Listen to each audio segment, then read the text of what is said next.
Collector जिले का मुखिया है, क्या कलेक्टर नहीं देख पा रहे जिले में क्या हो रहा है? उक्त बातें विधायक सज्जन सिंह वर्मा ने प्रेस वार्ता के दौरान कही।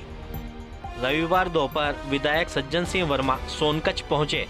कोरोना काल में क्षेत्र में हुई जनक्षति पर सामूहिक श्रद्धांजलि दी, जिसके बाद विधायक द्वारा स्थानीय विश्राम गृह पर एक प्रेस वार्ता आयोजित की गई। प्रेस वार्ता के दौरान विधायक द्वारा कोरोना काल में सरकार द्वारा बताए जा रहे मौत के आंकड़ों पर प्रश्न चिन्ह लगाने के साथ ही वर्मा ने प्रदेश में जूनियर डॉक्टरों की हड़ताल पर शिवराज सरकार की वादा खिलाफी को लेकर भी अपने स्वर प्रखर किए हैं। इसके अतिरिक्त इधर वर्तमान समय में क्षेत्र के अन्नदाता बेहाल हैं। स्थानीय कृषि विभाग में कोई जवाबदार अधिकारी न होने से स्थिति और भी चिंताजनक हो गई है। आपको बता दें कि प्रतिवर्ष अनुसार क्षेत्र में अभी तक किसानों को शासन की ओर से सोयाबीन बीज मुहैया कराने के लिए कोई पर्याप्त व्यवस्था नहीं की गई है। बाजार मूल्य अधिक होने से अथवा प्रमाणित बीज न मिलने से किसान बेहाल हैं। खरीफ फसल की बोनी होनी है और किसानों के पास में सोयाबीन का बीज है नहीं। 2 साल से किसान वैसे ही मरा हुआ और फसल गए साल की पूरे रूप से ख़राब हो गई थी और मिल रहा है, और बाज़ार में 8,000 से 10,000 तक का वो मिल रहा है। हम चाहते हैं कि शासन हमारे किसानों की सुन ले और हमको दे। वैसे भी भाव बढ़ा हुआ, खाद का भाव बढ़ गया है, बीजों के भाव बढ़ गए हैं, दवाइयों के भाव बढ़ गए हैं, डीजल का भाव बढ़ गया है और उससे किसान मतलब इतनी महंगी खेती करने में बहुत ही असमर्थ हो गया है, यहाँ तक कि वो पूरा ऋणग्रस्त होकर मतलब परेशान हो गया है। अभी उसकी स्थिति बहुत ही ज़्यादा ख़राब है। हमारा निवेदन है कि शासन अगर करीब किसानों की सुन ले तो निश्चित उसको कहीं से भी मतलब ये आने वाली जो फसल बोने वाला समय है इसमें करीब 20-21 की सोयाबीन हमको उपलब्ध करवा दे तो बड़ी कृपा होगी।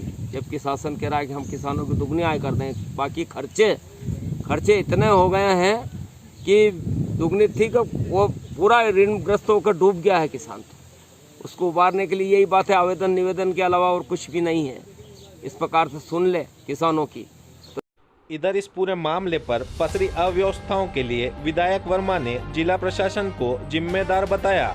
साथ ही वर्मा ने क्या कुछ कहा, आइए सुनते हैं।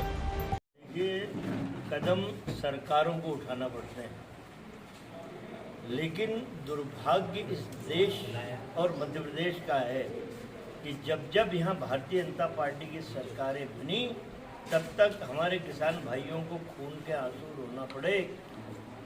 अब सोयाबीन हजारों लोगों को लाइन लगाना पड़ रही है सोयाबीन के बीज के लिए, खाद नकली मिल रही है, सारा आपके अखबार और मीडिया बता रहा है।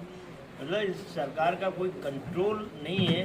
इन्हीं के भाजपाई कालाबाजारी कर रहे हैं, खाद की बीज सोयाबीन के बीज की कालाबाजारी कर रहे हैं, नकली बीज फंसाए जा रहे हैं, नकली खाद फंसाए जा रहे हैं। एक मुख्यमंत्री जो 16 साल रहा हो, 15-16 साल एक प्रदेश का मुखिया, उस आदमी को तो नब्ज पता रहना चाहिए हर वर्ग की, चाहे किसान हो, चाहे नौजवान हो या महिला वर्ग हो, हर वर्ग की नब्ज पता रहना चाहिए किस समय किसान को संकट आता है। मैंने पिछली बार भी कहा कि किसान का दुर्भाग्य है कि बीजेपी की सरकार दिल्ली में और मध्य प्रदेश में उसे अपना अनाज पैदा करने में पसीना बहाना पड़ता है। अनाज पैदा कर लेता है तो उसे बेचने में उसको लाइन में लगना पड़ता है 4-4 दिन। जब बिक जाता है, सरकार खरीद लेती है तो कई दिन तक उसको पैसे, खुद का अनाज का पैसा लेने में उसको पसीना आ जाता है।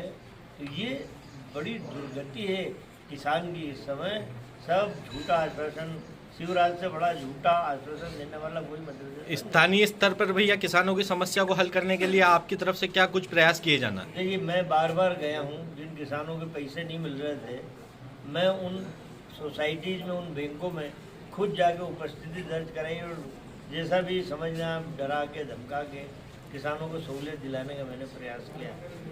अब यहाँ पे चाहे कलेक्टर हों या बड़े अधिकारी हों, वाहवाही किसमें मिले वो काम लूटने का प्रयास करते हैं। किसान के लिए आज तक कोई भी कारागार कदम नहीं उठाया गया कि इस किसान के लिए हम सोयाबीन का सही बीज उपलब्ध करा दें, सही खाद उपलब्ध करा दें। यहाँ तक कि अधिकारी जो इनके इस विभाग से संबंधित हैं कृषक से संबंधित वो नदारत रहते हैं ना पोस्टिंग है। ये हालत है भाई। कलेक्टर एक प्रदेश एक जिले का मुखिया होता है, उसके अंडर में कृषि विस्तार अधिकारी से लेके सारे अधिकारी आते हैं। क्या कलेक्टर को नहीं दिखता कि भाई क्या हो रहा है मेरे ज़िले में? भाई मीठा मीठा गप, कड़वा कड़वा थू, कोई चीज़ हो जाए तो उसका श्रेय ले लो, और बाकी जो किसानों का प्रदेश और देश माना जाता है 70% जिस प्रदेश और देश में किसान रहता है उसकी सुध लेने का काम